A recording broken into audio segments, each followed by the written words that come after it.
Welcome to Vegas Circle with Paki and Chris, and today joining the circle we've got Mr. John Simmons. What's going on, John? Hey guys. John has actually been cooking professionally for about 15 years. He opened up Mon Ami Gabi, one of the French restaurants here in Paris Hotel Casino in Las Vegas, which actually became the 10th highest grossing restaurant in the country. He was the executive chef there. After that, in 2003, he decided to open up Firefly Tapas Kitchen and Bar. And then since then, he opened up Tacos and Beer, in addition to being the chef partner to Taco Tartarian. I keep saying Taco Tartarian, Yeah. Plant-based Mexican eatery. Mm-hmm. Welcome to the show, man. We appreciate having you. Good to be here, man. Yeah, I was like, Firefly is one of my favorite restaurants in Las Vegas. I will say thanks, that. man. It really is. And that's not even just say because you're here, but they have amazing food over there. Yeah, we've been open 16 years now. 16 years in Las Vegas? That's crazy. Yeah. Wow. So that's pretty good. I had no idea. Not that many restaurants make it that long. So I'm curious, where do you originally come from? You said 16 years ago you had the restaurant open up here, but where did it come from? Yeah, I came here 20 years ago to open Mon Ami Gabi at the Paris Hotel, which, like you said, is a very busy restaurant, one of the busiest in the country. And they recruited me to come out here and open it up. And I thought I'd be here for a year, and it's been 20 now. So that's awesome. And I've got kids now, and I got a wife and a little house, and doing my thing. Yeah. When they say open up the restaurant, what do they specifically come out here for? Just like set up a menu? Is it like? Well, I mean, it was opening at the Paris when the Paris Hotel was just opening. So, yeah, we set up all the prep and hired all the staff, and I mean, there's a lot that goes into opening a restaurant, running a restaurant. So I can imagine. We had like 5 or 6 chefs there. And, was that terribly difficult? Great experience. Yeah. It was a lot of hard work, especially in the beginning, because you don't know what to expect. Yeah. And the place opened, and you make a lot of changes, and you make a lot of try to get efficiencies going, get all the orders, and figure out how much stuff you're going to go through. So inventory and the whole nine. Inventories and a lot of that kind of boring stuff, but. I don't think it's boring. I mean, people think of like, oh wow, he's a chef in Las Vegas. Like it's a fancy, sexy job. It's like, no, it's like ordering lettuce, and like peeling potatoes and shrimp and the whole dime. Yeah. Writing schedules and stuff. So you kind of always wanted to be a chef, or is this something that you fell into? What inspires you to become a chef?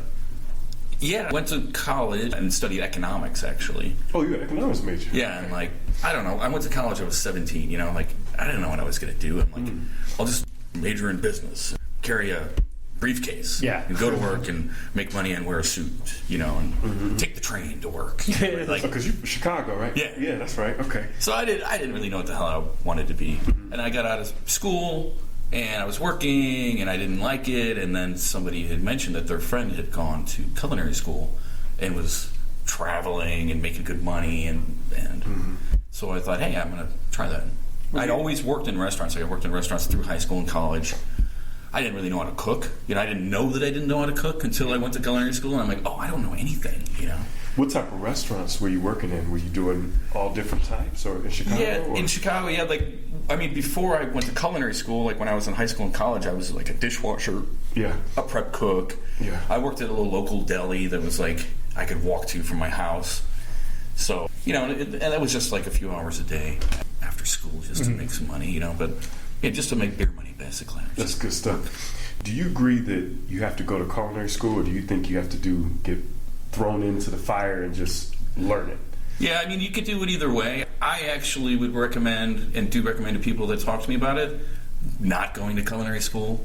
That's 2 in a row now. Yeah. I mean, because really, you can learn the same stuff either on your own or working. And instead of paying $50,000 to go to culinary school and not being able to work, so you go into even more debt, why don't you just get a job in a kitchen, Yeah. You keep hearing it. It's true. I'm hearing that story all the time. Yeah. Is you're hearing that's the school. Well, that's the school. And you get paid. The real you don't have to pay them. Exactly. And also, it's hard work, man. So if you haven't been a cook before and really worked in a kitchen, you better do that before you go to culinary school, spend all that money and time.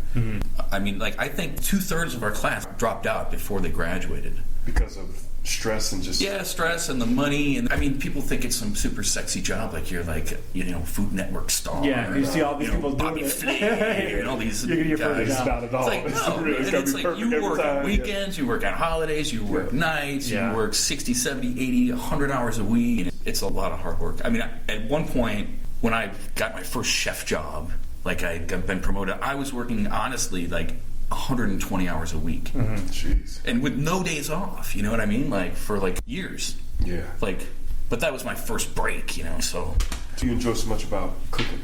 I like cooking. I like making people happy. I like food. And I like to think that I know how to make things that people like. Yeah. Like with the tacos and beer thing, I mean, I've been like cooking and eating Mexican food for my whole life, like in Chicago, I always lived in like the Mexican neighborhoods and stuff. Sure, yeah. So I would investigate all the little carnicerias and the taquerias and everything. Because when you're a cook, you don't make any money. So I lived in like Wicker Park, but before it was Wicker Park. Now it was like Wicker Park. Like a kid got shot in my front yard. Wicker Park, exactly. Yeah, Wicker Park's a beast. Yeah. And would you say you're passionate about cooking, or is it something? Oh, totally, man. So I mean, when I first got into it, I just threw myself into it. I mean, I bought every book I could find. I was cooking at home. I was cooking at school. And I had a job cooking on the side, and like I just like totally immersed myself in it. I mean, that's one of the reasons I had decided to do it. Was I had felt I was in like the transportation industry, like working for this trucking company, and I was just thinking like, man, I'm not learning anything. Like no skills I'm learning here are going to translate to something bigger and better later. It's just a job. Like, so I thought like I want to do something I actually enjoy, something I'm passionate about, something that I'm going to accumulate knowledge that will be actually useful and helpful and make people happy. So when the cooking thing came on, I'm like, and plus I had already worked in restaurants, and I love working in restaurants. I mean, I went from working in restaurants and then going to college and working in restaurants to being in a cubicle all day. We didn't have the internet then either, so it was like, if we had internet back then, I bet I'd still be sitting in that cubicle just farting around. That's what everybody's doing anyway. That's what they do now. That's what they do it now. So, what would you say your style of cooking is? Because you got so much diversity now with Fireflies and Tacos and beer. Yeah, I mean, my base is still French. I studied French in school. I worked in French restaurants for 8 years, and that's kind of that's the basis. But then you can introduce different cultural things and ingredients and stuff. But I know how to cook a lot of different things. I have every cookbook that's ever been written, and I cook all kinds of stuff from vegan to steaks. That's awesome. So would you say that you're even in your Firefly and Tacos and beer that you put the menus together for? Do you have a lot of French influences in those menus? At Firefly, Tacos and beer, no. I mean, it's straight Mexican. Yeah, because I know Tacos and beer. I've been there a couple of times. There's a lot of different textures you don't associate with tacos normally.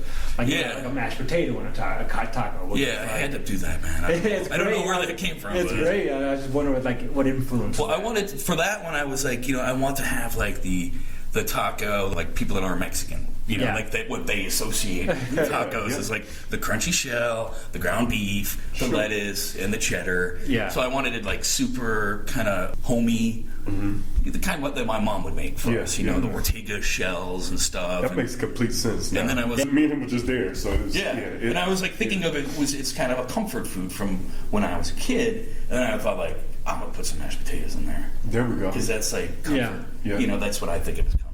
Plus, it just works like from a utility standpoint because you put that down in the bottom of the shell, and it's kind of like glue. Yeah. So like sometimes you'd have those hard shells and they crack. Yeah. So it kind of holds it together. But that's one of my favorites. I'm not gonna lie. It turned out great. I eat that like almost every day.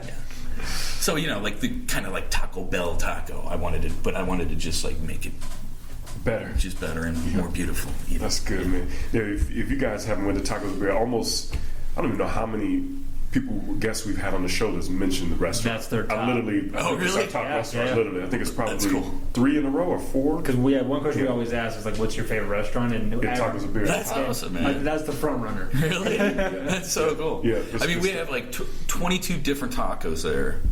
Like that seems to be kind of my like MO. I think I tried like 20 of them. You start with like a small amount of things and then keep adding, but never take anything off. That's what happened at Firefly. Like the first menu at Firefly probably had like 18, 15 little tapas, and now there's like 70. I was gonna say that's a huge menu. It's you have huge. Going on over it's there. like reading a phone book. Yeah.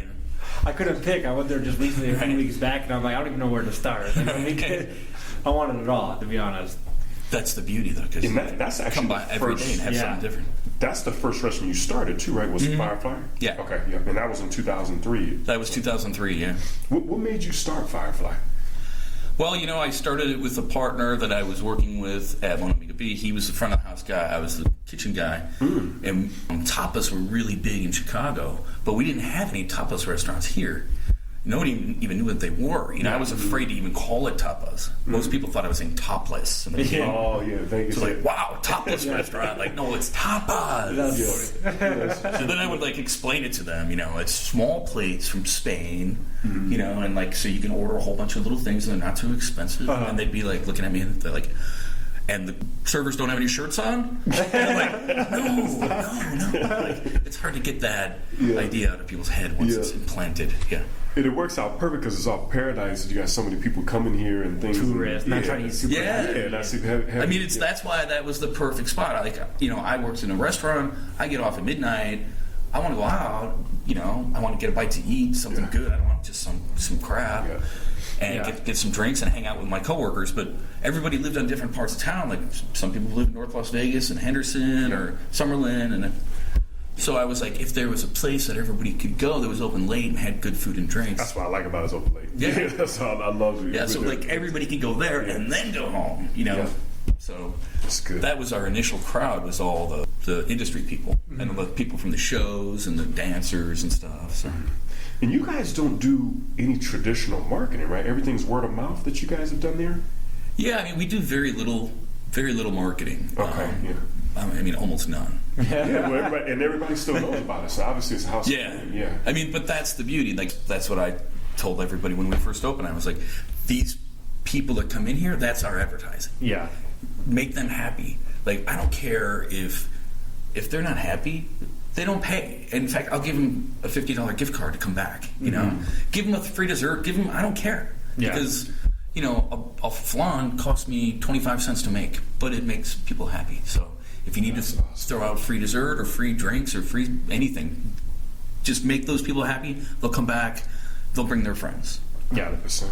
Yep, that's 100. Is it hard to compete, especially because you guys are on Paradise, you're in prime area, prime real estate, with all the chains and just Vegas as a whole? Is it hard to compete?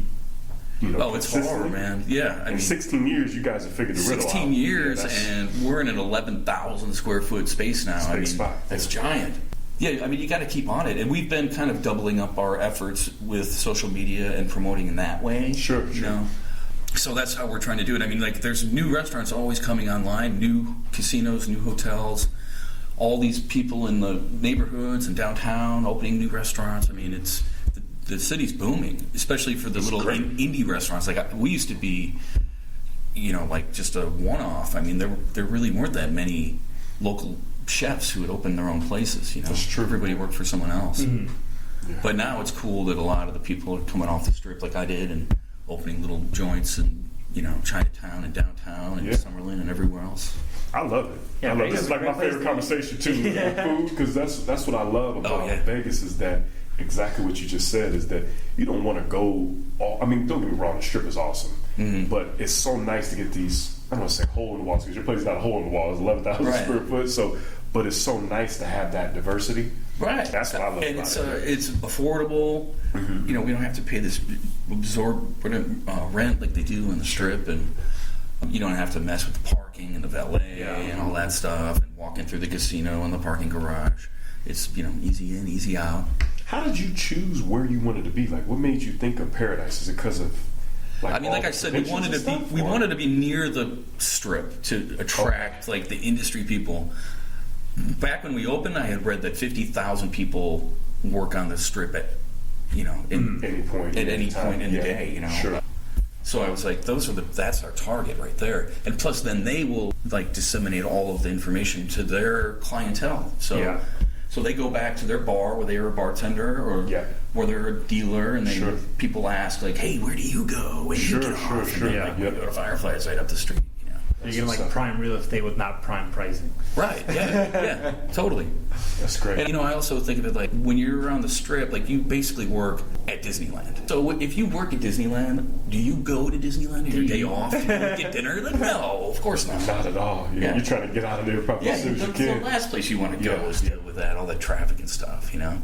And the way that the casinos have been lately is they don't seem to welcome the locals like they used to when I first moved here, you know. They've got to pay for parking. There's the prices are insane, man. You know, I mean, $10 for a beer, and that's providing a lot of opportunities for chefs like myself to come off of the Strip. It's creating a demand, you know. People are like, you live out in Summerlin, you're like, you don't want to drive all the way to the Strip just for dinner, you know. I mean, unless it's some special occasion or something. Sure, show or something going on. So, all these little places are popping up now all over town. I love it. Yeah. What has been your biggest challenges with opening Firefly initially, and now tacos and beer, and then being a part of Tacotarian's rollout? Like, is it because it seems like it's hard to kick off and start a new restaurant and get people interested? Like, specifically with no real marketing campaigns that you're doing. How do you get that to kick off and be successful? I mean, I just focus really hard on the quality and the service and just making sure everything is great. You know, because every time you open a new restaurant, or what I do, I mean, I'm there every day for months. And then until you could really trust people, obviously I'm still check on them every day. But you don't have to be there physically necessarily, but you need to really train and develop the talented people who really care and are going to maintain your standards. Sure. And you got some good people on the team. Oh, man, I have the best managers and chefs. I mean, a lot of these people some of my people I've worked with at Mona Mica Peak. Oh, wow. So, that's great. So over 20 years ago. So I've been working with my chef Jaime and my GM Carlos, my brother and my sister-in-law are on the team. My wife. Brother and sister-in-law are the ones that own the taco. They own Tacotarian. Okay. Yeah. Awesome. So we've got a great team, man, and it's family. Like, you can't beat family because they care. It's their restaurant. Yeah. And I share the profits with all of our managers and stuff, so they really feel like they're part owners of the restaurant. What made you want to get into plant-based since you've been doing the traditional? Well, my wife is vegan. Oh. My manager is like a pescatarian. Okay, yeah. Pescatarian, as you say. Well, I just said taco without the terrian, so I was doing and his wife is vegan, and they're partners in the restaurant too. So, and I've been trying to move in that direction myself. It was a challenge initially. It was really difficult. I mean, I did hundreds of batches of different things trying to get it right. Yeah. And went to all the vegan shops around town and in LA and in New York, and really worked hard on it, and we all worked hard on it. Yeah. And I think we did a good job, and we have a great make it team. Taste like meat? I still don't get it yet. I mean, there's a lot of little tricks that you can use. Like what I do is I really geek out on it. So I got every cookbook you could find, and every recipe I could dig up. But I mean, when you use things that have umami characteristics, that's the new flavor that was invented. Umami is kind of like that richness that you get from meat. You can get that also from stuff like tomatoes and soy sauce and things. So mostly for me, it's a balance. You want it to have the right texture. You want some acid, some sweetness, a little salt and spice. So you're hitting on all the taste buds at once. Yeah. But with the kind of fake meat stuff, a lot of it is just texture, and then you can kind of infuse the flavors into it. So you get the initial base product, and then you add the additional elements to make it kind of your own? Yeah, I mean, we make everything from scratch. Oh, really? Yeah. Oh, wow. So the base is like, oh man, it's very complicated. So even your meat products you guys make from scratch? The what? Like the meat kind of alternatives? Yeah, we make that too. It's called a seitan. Seitan, okay. Which is seitan? It was like Satan? It's not satanic, but it's basically stuff that's bound with this very high gluten flour, and it gives it a texture that's kind of meat-like, like a chew, you know. But I use miso and soy sauce and beans and roasted garlic, and all kinds of different stuff. And I have 2 different ones that I make, and they're good, man. Yeah, it really is. Yeah. I didn't know that. I thought it was like something that was purchased and already like. No, we make That's it. interesting. Another thing I'm proud of there is the nacho cheese sauce was a very tough one for me to make. That's the thing. I probably made like 50 different versions, and just because it's cheese, it's liquid cheese, man. You know, That's tough. and it's got to kind of feel like it's a little bit preservative laden. You know what I Yeah. mean? Like most good nacho cheeses are like kind of plasticky, kind of, you know. Yeah. So it was tough to recreate that, but I think I got it pretty good, as good as you can. That's good, man. Keep rolling. Yeah. So everything going on, I know, like you were saying, 120 hours a week you were working at some point, and chefs were some of the most stressful jobs. How do you keep yourself sane in Beer. There you go. Yeah. Makes sense. A lot of beer, a lot of There you go. tacos. Yeah. There you go. I don't know. I mean, at that point in my life, you know, I was in my 20s. I had energy to burn. Yeah. And I was just so excited to have the opportunity that I didn't even care, you know. And I kind of kept myself through many years, like, in a position to be able to do these things that I wanted to do. I didn't want to get married. I didn't want girlfriends. I just wanted to focus on my career and just really work hard to achieve those things, and then think about the more permanent things. So That's good that you were focused and being able to do that. You know, Yeah. Most people get sidetracked and go down rabbit holes. Yeah, I mean, if you have like kids and a family and a mortgage and all this kind of stuff, like I was sleeping on a mattress at my buddy's house and riding my bike to work, and Yeah. I loved what I was doing, so I didn't care, you know. Yeah. Unfortunately, the people that had hired me were taking advantage of me. Like, I look back at it now, and I'm like, oh, I was making like $30,000 a year. Working It's like working 120 hours. Yeah. And you calculate that out. It's Yeah. like, Yeah, I would open the restaurant, so I had to be there at 6 in the morning, and then I would close the restaurant, and I would get home at 2 in the morning. So I Every was day. working like, not every day, but I was like 5 days a week, basically. I was working 19 or 20 hours. Jeez. And the other 2 days, I would just open or close. So it was like 10-hour day, you know. I can burn you out. Yeah. Yeah, I got burned out pretty bad, to tell you the truth. Yeah, I can imagine. I couldn't do it. Yeah. I remember I was just fried, and I came home one day and I'm like, oh. And I pressed the answering machine. You know, we had answering machines back then.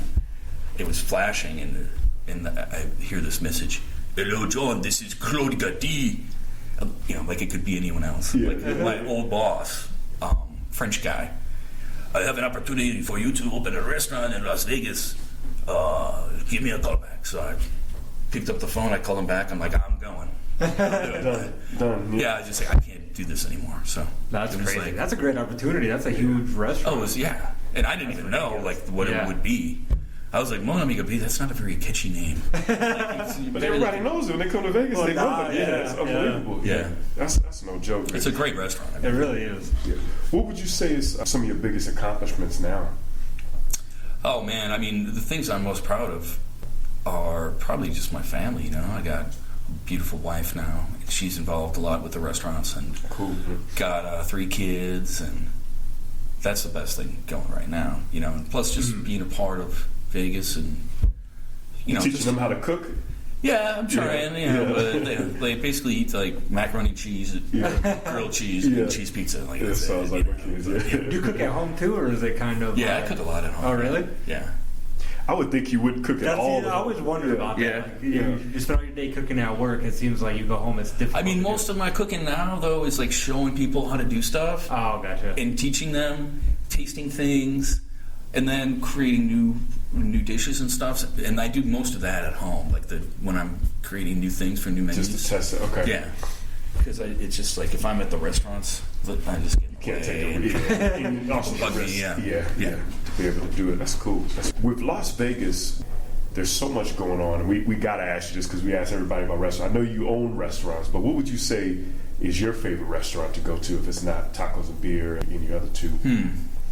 I have a lot of favorites. On the Strip, I love Jaleo, which is tapas like we do. That's Cosmopolitan. Oh, I've never been there. That's crazy. okay. I forgot. That's pretty cool, He man. goes I'm everywhere. going to always go. Yeah. I'm a big foodie, so I'm gonna check out everything. That's Jose Andres, Chef Jose crap, I'm Andres. sorry. So Yeah, I have he's- been there. I know the name. Yeah. Yep. But that place is great. In the neighborhoods, we go to Vintner Grill. We've been going to for a long time, and we like North Italia, and La Strega just opened kind of by my house. We go there a lot, but I was actually impressed with Vintner Grill. I hadn't went there in so many years. Yeah. It kept having just kind of hidden, you know. and right, yeah. You don't even It's think in it's a in an weird office building. spot. Yeah. And I just went there a couple months back, and it's got really good food, good service there too. Yeah, So. cool room. You Yeah. feel like you're in like South Carolina or something. Yeah, It's like yeah. out on somebody's porch. Yeah, that's Eating true. dinner, you know. Yeah.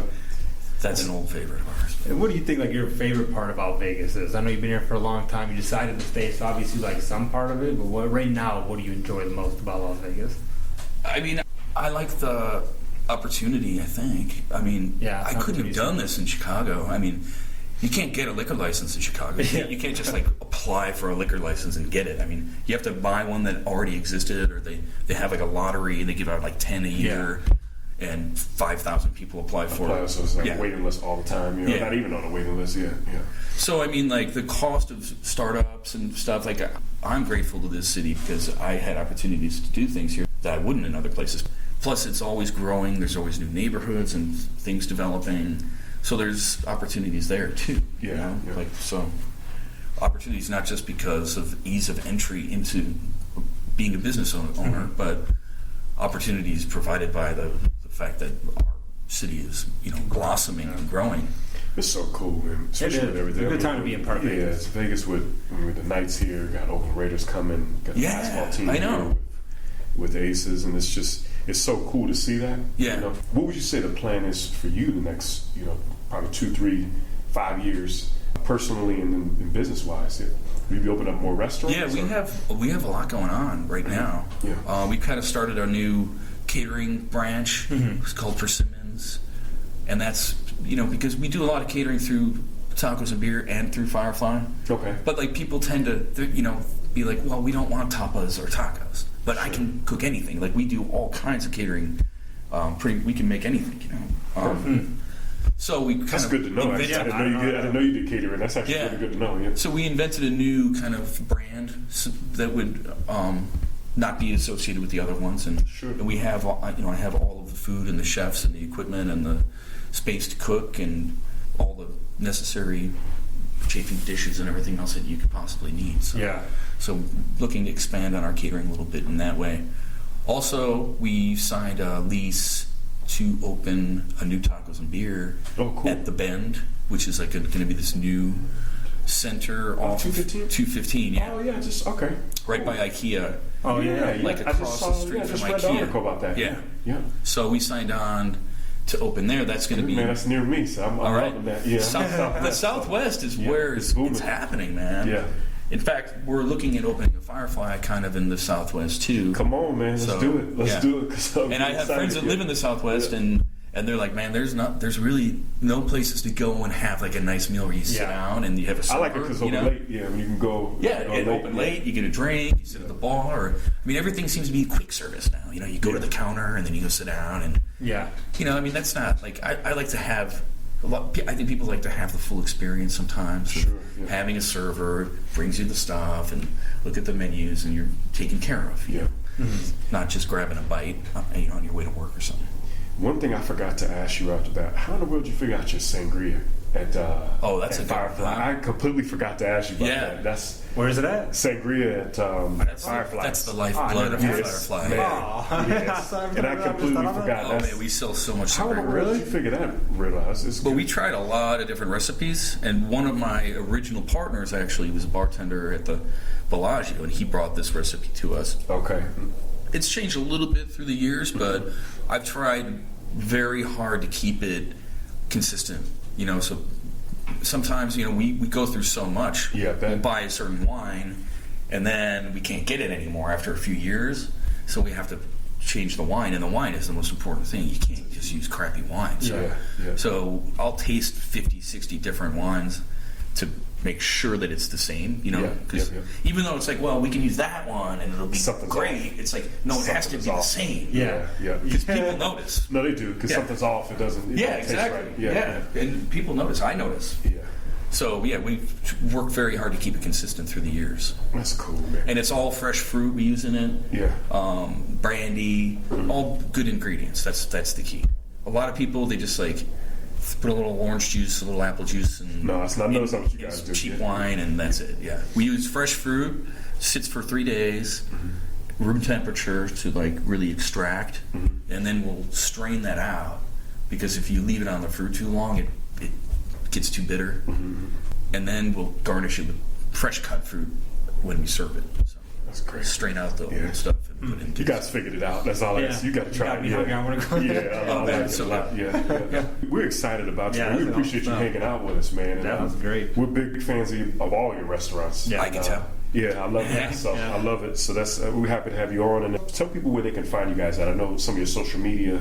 I know if you can just say. We're fireflylv.com. Okay. And tacosandbeerlv.com. Perfect. I know those are our websites. Perfect. Yeah. And I Appreciate think tacotarianlv.com as well. It's my brother and sister-in-law's spot. So. Awesome, man. Yeah. Awesome, man. Well, we appreciate you, man. And we'll have you on thevegascircle.com when your interview comes out. So. All right. Appreciate you, John. man. Thanks a lot, Appreciate brother. it. Thank you, man. Thanks. Awesome.